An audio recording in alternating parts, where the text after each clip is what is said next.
아멘. 여러분 반갑습니다. 오늘 특별히 우리 지용이 형제가 성찬해 줘서 너무 감사하고요.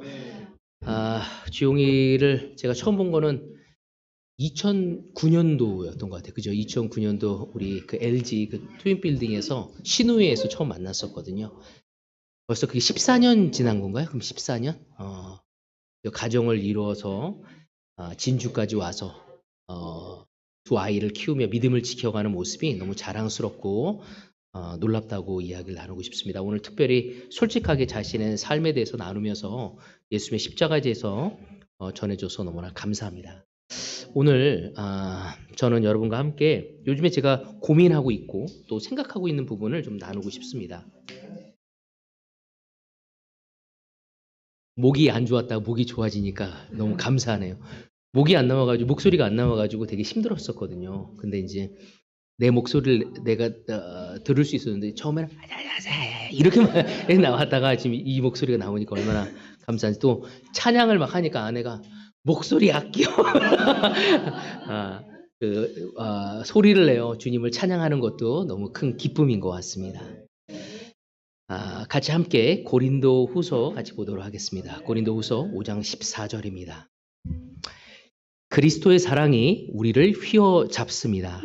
우리가 확신하기로는 한 사람이 모든 사람을 위하여 죽으셨으니 모든 사람이 죽은 셈입니다.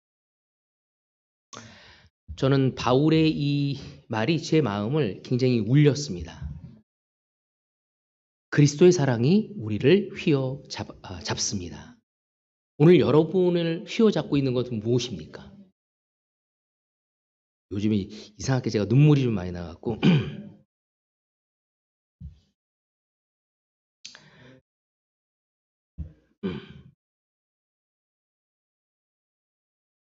저는 개인적으로 생각해요. 요즘엔 나를 휘어잡고 있는 건 무엇인가?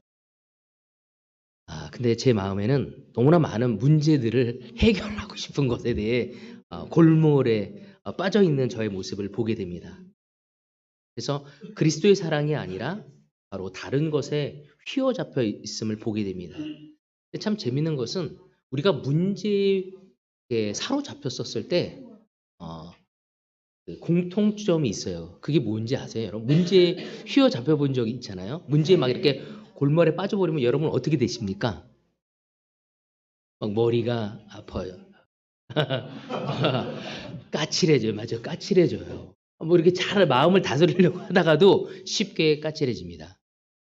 지난 그 부활절 예배 때도 반응을 좀 했지만 사실은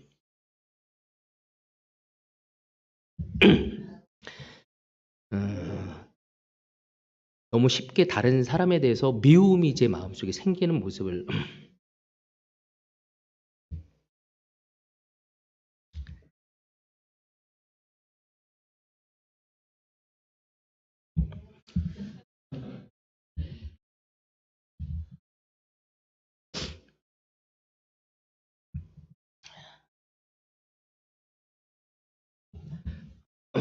쉽게 이렇게 누군가에 대해서 판단하게 되고 그리고 그 입에 담을 수 없는 단어들이 제 입에 이렇게 오르면서 그 그거를 보고 싶지 않은 저의 자신을 많이 보게 되었던 것 같아요. 근데 그게 얼마만큼 예수님에게 올바른 자세가 아니었는지, 내가 다른 사람의 큰 죄들, 뭐 포르노를 보았다든지, 아니면 누구를 사기를 쳤다든지, 누구를 때렸다든지라고 했다면 굉장히 큰 죄로 느꼈을 것 같아요. 하지만 내 마음 속에서 참으려고 했기 때문에 나왔던 그런 말이라든지, 뭐 내 안에서 뭐 그 사람에 대해서 부정적인 이야기들은 그렇게 찔려하지 않은 저의 모습을 보게 되었습니다. 근데 그런 것들이 예수님 앞에서 얼마나 옳지 않은 건지에 대해서 잊어버리고 있어도 내가 싸우고 있으니까, 내가 잘하려고 노력하고 있으니까 이것이 괜찮다고 저에게 굉장히 많은 합리화를 하게 되었습니다. 근데 예수의 십자가는 살인하는 죄나 누구를 미워하는 죄나 똑같이 본다는 것이죠. 그 모든 것이 죄고 예수님을 십자가에 못 박게 하는 죄였다는 것입니다. 어느 순간부터 저는 종교적으로 변질되어지는 제 마음을 보게 되어집니다. 십자가는 우리 모두에게 있어서 굉장히 중요한 제자들에게 있어서 정체성이죠. 무조건적인 사랑, 또 희생의 제물이 되신 예수님, 또 죄를 용서하고 또 하나님의 사랑을 나타낸 것입니다.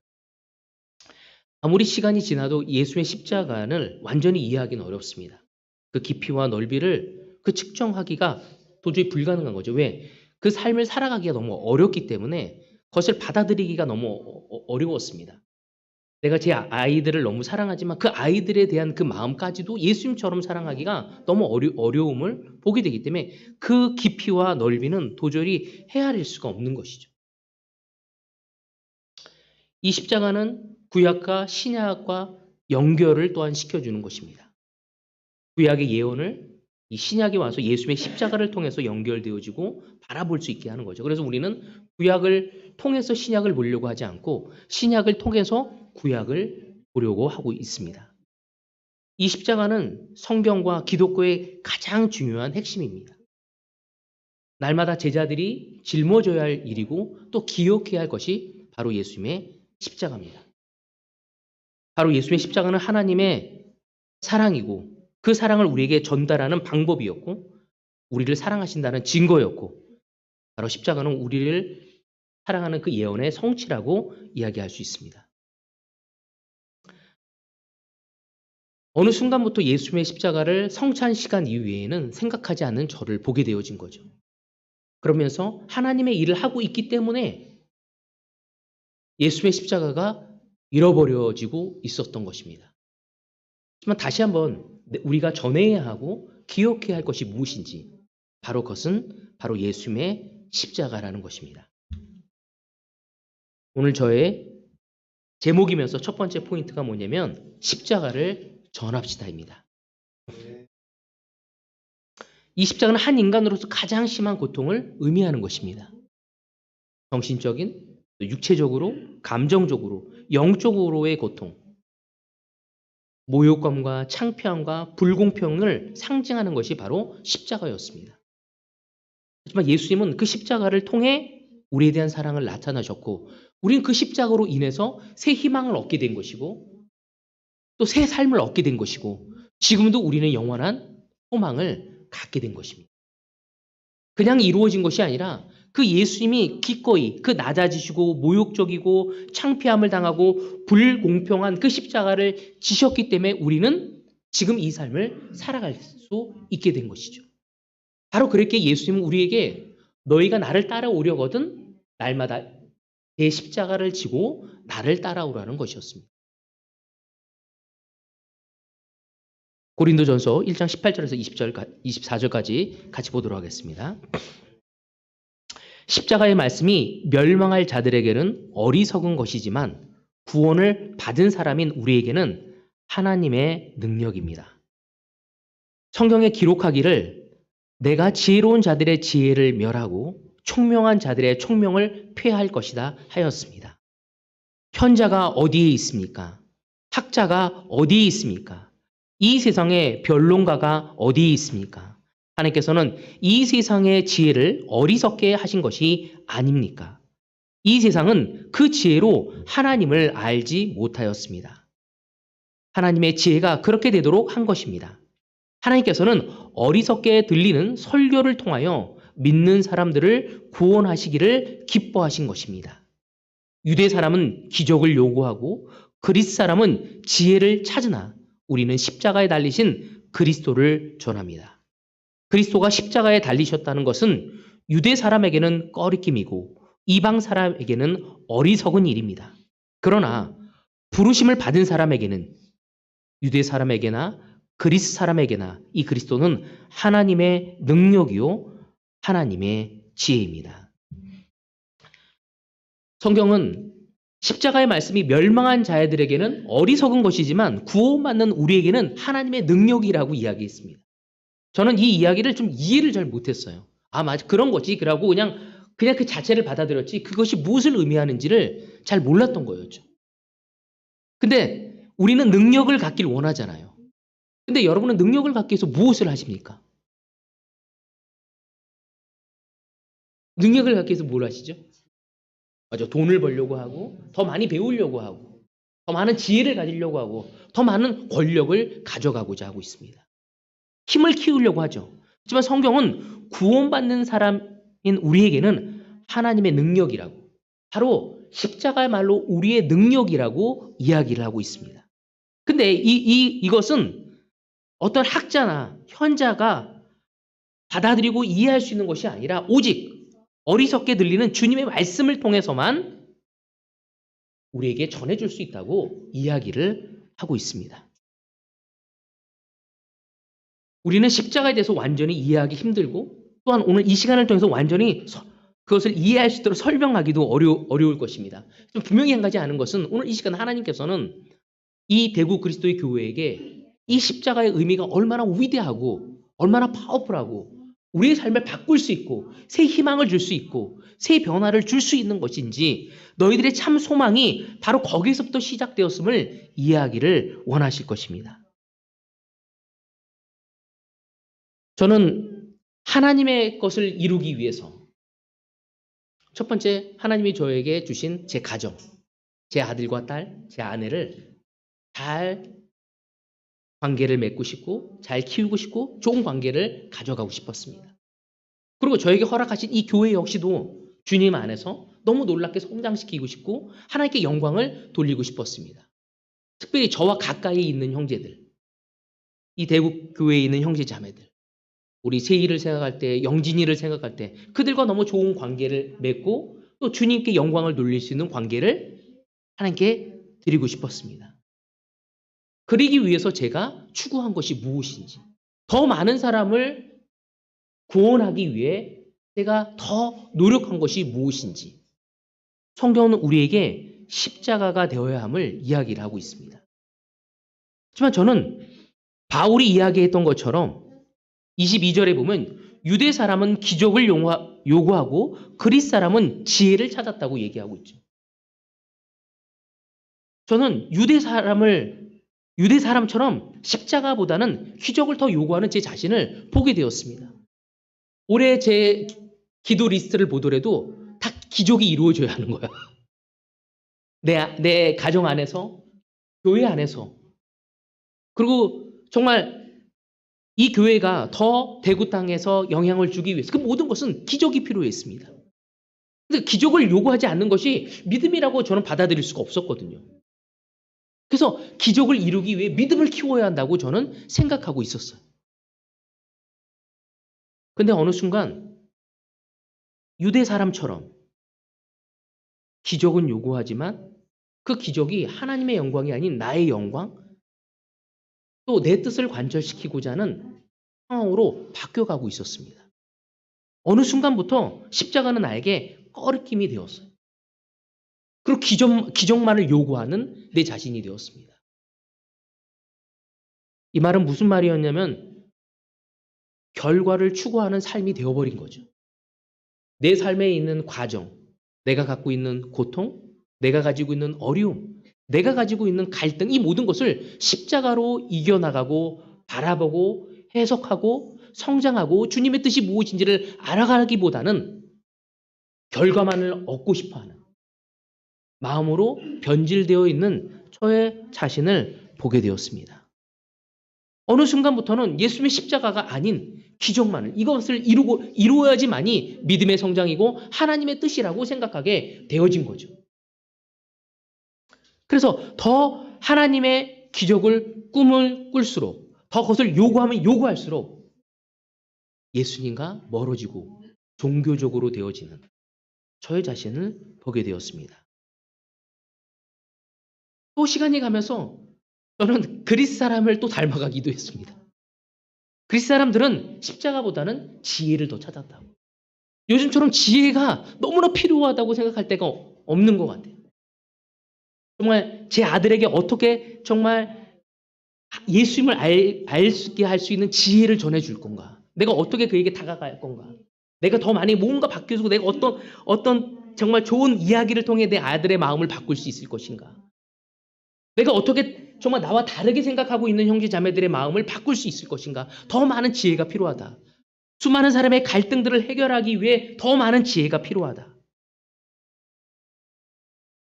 우린 시간이 가면서 제자가 되어서 자연스럽게 지혜가 성장하고 있습니다.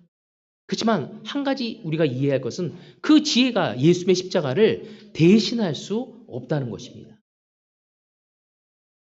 근데 어느 순간부터 우리는 십자가가 아닌 그 지혜를 추구한 나머지 이제는 성경이 아닌 세상의 것에서도 그 지혜롭다고 한다면 가지고 와서 우리의 삶에 적용하고자 하고 있다는 것입니다. 내 자녀 양육에 있어서, 내 부부관계에 있어서, 내 형제자매들 관계에 있어서, 심지어 교회를 성장시키는 그 방법 역시도 세상의 지혜를 가지고 와 우리는 하려고 노력하고 있습니다. 그 이유가 무엇인가? 바로 그것은 내 아젠다를 이루고자 하는 마음이 너무 강해지고 있다는 거죠.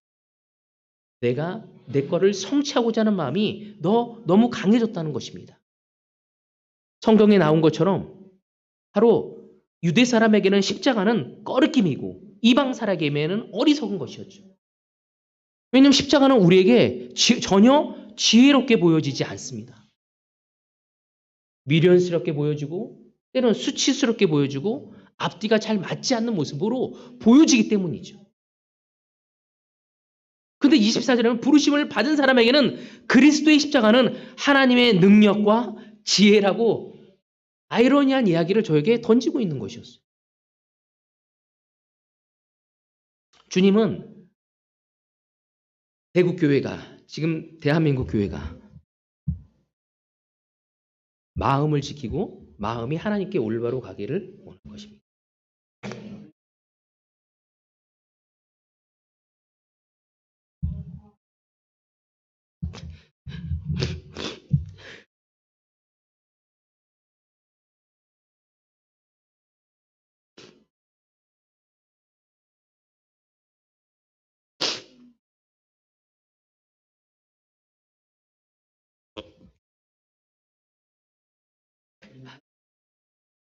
죄송합니다.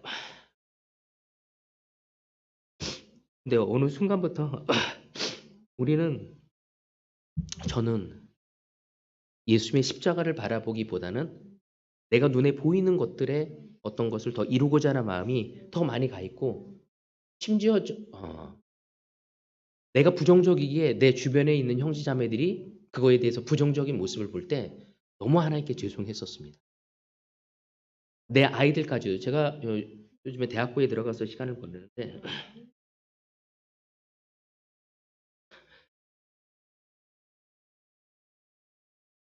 그 아이들은 킹덤 키드 아이들이거든요. 부모들이 부정적이기 때문에 그들 또한 부정적인 모습을 너무 많이 보게 됩니다. 부모들이 보는 것을 그들이 보는 거죠. 내가 무엇을 보고 있는지, 내가 무엇에 압도되어져 있는지. 성경은 우리가 지금 우리가 어느 정도의 숫자적인 성장, 어떤 것을 이루었냐 보다는 우리의 마음속에 그리스도의 십자가가 완성되어지기를 바라고 있는 것입니다. 바울은 그것을 이해하고 있었죠.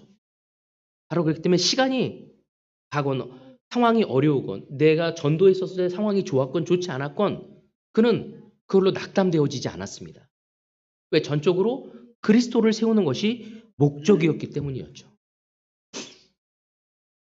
저는 제 마음속에 다시 그리스도의 십자가를 바르게 세우는 것이 저의 삶의 목적이 되어져야 함을 보게 되어집니다.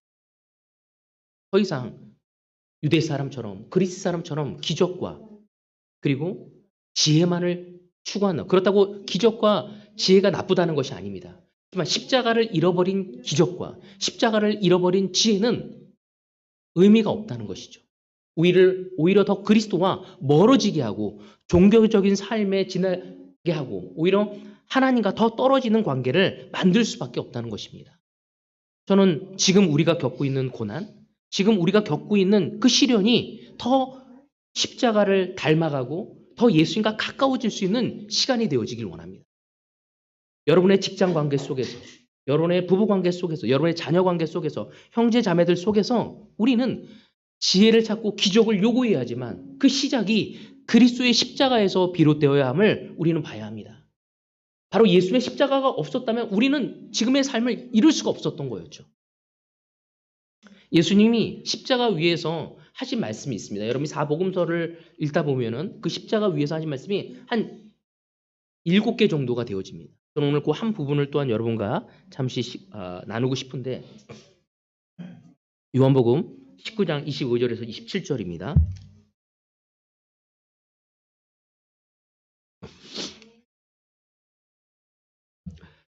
그런데 예수의 십자가 곁에는 예수의 어머니와 이모와 글로바의 아내 마리아와 막달라 사람 마리아가 서 있었다. 예수님께서는 자기 어머니와 그 곁에 서 있는 사랑하는 제자를 보시고 어머니에게 어머니 이 사람이 어머니의 아들입니다 하고 말씀하시고 그 다음에 제자에게는 자 이분이 내 어머니시다 하고 말씀하셨다. 그때부터 그 제자는 그를 자기 집으로 모셨다. 아멘. 여러분 우리가 한 가지 알아야 할 게 뭐냐면 십자가 아래에 있다면 십자가 위에서 예수님이 하신 말씀을 듣고 우리는 반응할 수 있을 것입니다. 좀 우리가 십자가 아래에 있지 않다면 우리는 우리 마음대로 추측하고 생각하며 나가게 될 것입니다. 근데 여기서 너무나 놀라웠던 것은 십자가에 있었던 12명의 제자가 아닌 바로 4명의 여자였습니다. 그것도 마리아가 3명이나 돼요. 예수의 어머니 마리아 그리고 그의 정말 그 친자매가 있었고 그 다음에 글로바의 아내 마리아 막달라 마리아 그리고 거기에 한 명 더 예수님이 사랑하는 사도 요한이 함께 있었던 것입니다. 오늘 이 시간 우리는 십자가에 집중할 수 있는 우리가 되어지기를 바라고 싶습니다. 우리가 십자가로 가기 어렵게 만드는 이유가 있습니다. 그 이유는 무엇일까? 우리가 더 기적을 찾고 또 지혜를 찾지만 십자가를 가지 않는 이유는 거기에는 너무나 엄청난 고통과 죽음이 있기 때문이었죠. 바로 예수님의 죽음에는 모욕과 옷 벗김, 창피함과 좌절과 그리고 고통이 있었습니다. 어쩌면 우리가 십자가를 하는 게 싫은 게 뭐냐면 창피함을 느끼고 좌절감을 느끼고 또 모욕감을 느끼기 때문에 또 고통이 따르기 때문에 우리가 십자가를 지고 싶지 않은 것입니다. 또 십자가에는 죽음이 있었습니다. 어쩌면 우리는 십자가를 갖고 갈 때 우리의 관계에 죽음을 맞이하는 관계의 단절을 맞이할 수도 있습니다. 제가 4월 1일이 제가 33년이 단 해였거든요. 딱 그 생일이었어요. 영적 생일.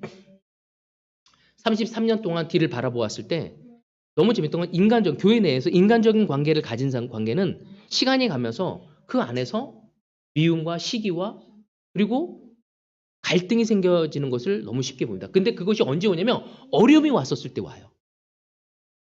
근데 킹덤 내에서 영적인 관계를 가진 사람은 먼다고 느꼈고 가깝지 않다고 느꼈고 그렇게 나하고 코드가 맞다고 생각하지 않았지만 시간이 가면 갈수록 더 가까워지고 나에게 너무나 필요하고 저에게 너무나 소중한 것을 전해주는 모습을 보게 됩니다. 제가 33년 전에 친했던 그 관계와 33년 이후에 지금 친해진 관계는 너무 많이 달라져 있죠. 근데 그 키가 무엇인가 생각했었을 때 저하고 가까웠던 사람이 교회를 떠난 사람이 있습니다. 인간적인 관계는 다 내 삶에서 하나님이 드러내시고 단절되게 만드시죠. 때로는 십자가를 안고 우리가 관계를 가졌을 때 단절되어질 수 있습니다. 때로는 내 아들에게 이렇게 얘기하면 아들이 싫어하지 않을까? 내 아내에게, 내 남편에게, 내 형제자매들에게 그럼에도 불구하고 우리는 십자가를 지고 그에게 십자가를 전할 수 있어야 합니다. 때로는 그것이 단절되어질 것 같고 갈등이 되어질 것 같고 때로는 그것이 우리에게 낙담이 되어진다 할지라도 그 관계를 가져갈 때 바로 십자가 이후의 부활을 통해 새로운 삶이 허락되어지듯 우리에게 새로운 희망과 바로 영적인 성장의 변화를 이루어갈 수 있게 되어진 것입니다. 제가 너무나 감사했던 것은 예수님은 이 십자가 속에서 고통 속에서 신음하고 있었고 수치심과 좌절과 너무나 큰 아픔을 겪고 있었는데 그럼에도 불구하고 그 십자가 안에서 고통을 겪고 있었던 그 어머니의 필요를 채우고자 한다는 것입니다. 왜 우리가 예수님의 십자가를 더 배워야 하는지. 이번에 제가 아빠 썼을 때 굉장히 이기적으로 되더라고요. 제 아내, 아이들, 뭐 어떤 뭐 교회 미팅도 다 못 들어갔어요. 제가 2번 다 못 들어갔어요. 이번에 KTT도 못 갔고, 그 다음에 전임 미팅도 못 들어갔습니다. 옆에 켜놓고 듣기라도 해야 하는데 힘드니까 듣기도 힘들더라고요. 몸이 아프니까. 근데 그게 그렇게 이기적으로 되어진 게 저예요. 근데 예수님의 십자가는 자신이 그렇게 아픔을 겪으면서도 다른 사람에게 그 필요를 보고 채워주시고자 하는 게 예수님이셨다는 거죠. 왜 우리가 예수님의 십자가를 배워야 할지, 그것이 왜 우리의 희망이고 우리의 교회의 희망이고 이 세상의 희망인지, 21세기를 살아가는 많은 사람들에게 희망이 되는지. 제가 3월 달에 어떤 프로그램을 봤는데, 그 프로그램에서 유럽에 있는 교회들이 점점 사라지고 있대요. 그래서 앞으로 100년이 지난 다음에는 유럽에는 기독교 국가가 아닐 거라고 이야기를 하더라고요. 그래서 어떻게 되고 있냐면 교회 건물이 100년, 200년 된 거는 별로 그렇게 중요한 게 아니래. 우리 교회 바로 뒤에 100년 된 교회가 있거든요. 제가 그 대학원에서 배웠을 때 우리나라에서 제일 오래된 교회 저기가. 그래서 그 한국 교회사를 공부하면 저 교회를 항상 배우게 되는데, 우리 바로 뒤에 있어서 우리는 중요하게 안 보지만 다른 데는 중요하시 뭐 기독교인들은 중요하게 봐. 그래서 한 번은 순례해야 하는 장소로 알고 있는데 딱 100년 됐어요. 그러고 굉장히 좋은 교회라고 하는데, 유럽은 100년, 200년 된 거는 그냥 팔려. 어디에 팔리면 이슬람에게 팔리고요. 이슬람, 예배드리는 장소로 바뀌거나 아니면 식당으로 바뀌든지 서커스장. 왜 서커스가 하기 좋냐면 천장이 높아서 서커스 하기가 좋대요. 그리고 또한 술집으로 바뀌더라고요. 근데 저는 그 모습을 보면서 너무 안타까웠어요. 왜 기독교 국가였던 그 많은 나라들이 기독교를 잃어가고 있나? 또 하나는 공통점은 복지국가일수록 기독교를 믿지 않는다는 거예요. 무교가 더 많아진다는 거예요. 잘 살면 잘 살수록, 더 필요가 채워질수록 기독교를 멀리한다는 거죠. 그 이유는 우리가 십자가를 이해하지 못한다면 우리는 세상의 눈으로 십자가를 바라보게 될 것입니다. 우리 또한 예수의 십자가 때문에 삶이 변하고 결혼을 하고 삶의 영원한 희망을 가졌음에도 불구하고 우리 또한 십자가를 멀리하고 이 세상 사람들에게 올바른 십자가를 전해주지, 얼마나 큰 교회를 세운지가 중요한 것이 아니라 얼마나 올바른 그리스도의 십자가를 이해하고자 노력하고자 하는 제자, 그리스도인이 세워지는 것이 중요한 것인지. 여러분, 우리는 그리스도를 전할 수 있어야 합니다. 두 번째 포인트는 어머니, 이 사람이 어머니의 아들입니다. 자, 이분이 내 어머니이시다입니다. 예수님은 십자가 아래서 그 고통을, 자신의 죽음을 보면서 아파하고 있는 그들을 보며, 너무 슬퍼하고 있는 그들을 보며 그들의 필요를 채우면서 무엇을 주셨냐면 관계를 만들어 주셨다는 거예요. 여러분 아시다시피 예수님이 처음 복음을 전하고 다녔을 때 그의 어머니와 동생들이 예수님을 찾으러 갑니다. 이유가 왜 찾으러 갔죠?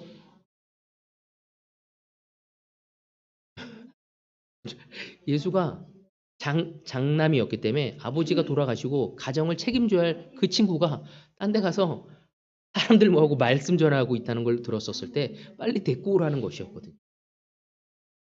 그러니까 장남의 의무를 가져가야 했죠. 가정을 돌봐야 할 그가 책임과 권리가 있었는데, 가족을 부양할 책임이 있었는데 밖에 나가서 복음을 전하고 있었기 때문에 바로 데려오고 싶었던 것이었습니다. 예수님은 그것도 알고 계셨고, 그렇기 때문에 자신이 떠나면서 어머님에게 아들을 만들어줍니다. 누구냐면 사도 요한을 줍니다. 사도 요한은 예수님하고 아주 각별한 스킨십도 많았고 애교도 많이 피웠던 사람이었어요. 예수님의 품에 안기기도 했던 사람. 그러면서 요한에게 자, 이분이 내 어머님이시다라고 말씀하십니다. 근데 그랬을 때 그 사도 요한이 어떻게 했냐면 어머님을 자기 집에 모셨다고 얘기하고 있어요. 그래서 잘 모셨습니다. 근데 너무 놀라운 건 여러분 예수님의 동생들이 제자였나요? 제자가 아니었나요? 처음에는 아니었어요. 하지만 어느 순간 어느 때 된지는 모르겠지만 되었습니다. 그는 어머니를 돌봤던 사도 요한에 의해서 되었다고 추측하는 사람이 많아요. 바로 야고보라든지 유다라든지 그 동생들이 나중에는 초대교회에 엄청난 장로로서의 역할을 하게 되어집니다. 왜? 사도 요한이 그들에게 영향을 주었기 때문에 그들 또한 이제 예수님을 따르게 되어죠. 아주 가족을 잘 챙긴 거죠. 그리고 정말 너무 놀랐던 건 사도 요한이 가장 오래 삽니다.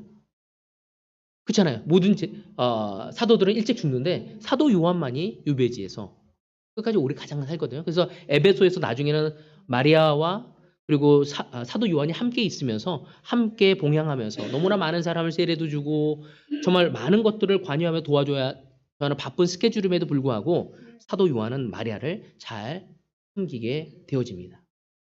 저는 이 모습을 보면서 우리가 한 가지 기억해야 할 것이 무엇인지 우리가 십자가를 전하고 두 번째는 그 십자가를 전하는 그 십자가 아래에 있는 모든 사람들은 우리의 가족들을 우리 형제 자매들에게 육체적인 가족들을 우리 형제 자매들에게 소개해 줄 필요가 있다는 것입니다.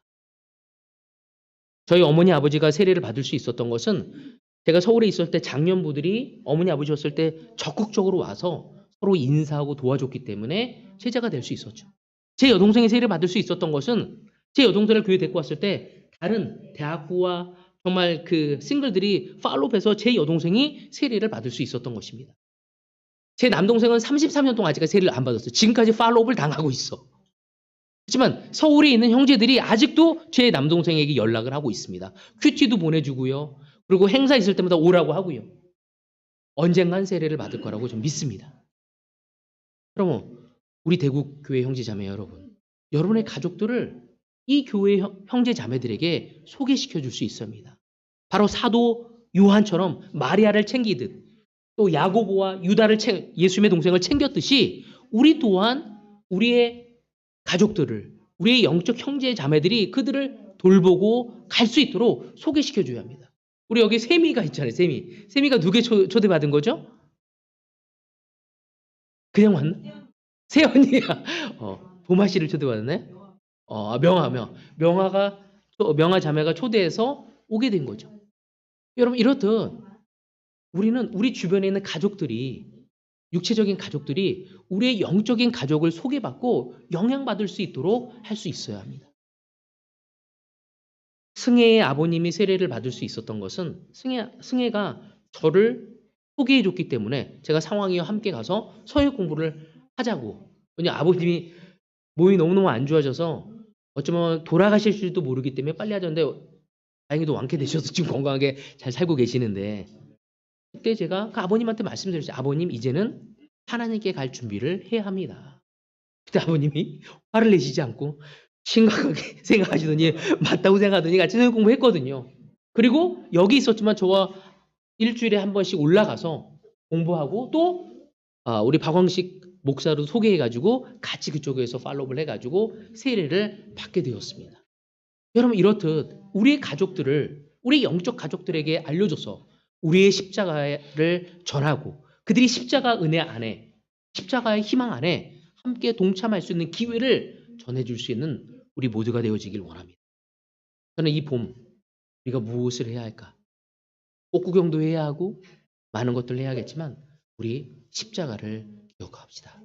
그리고 우리 가족들에게 십자가를 알고 있는 우리 영적인 가족을 소개시켜 줄 수 있는 그런 아주 놀라운 시간들이 되어서 여러분의 육적인 가족들에게 그리스도의 십자가가 전달되어질 수 있는 한 해가 되어지길 바라면서 오늘 말씀을 여기서 마치도록 하겠습니다.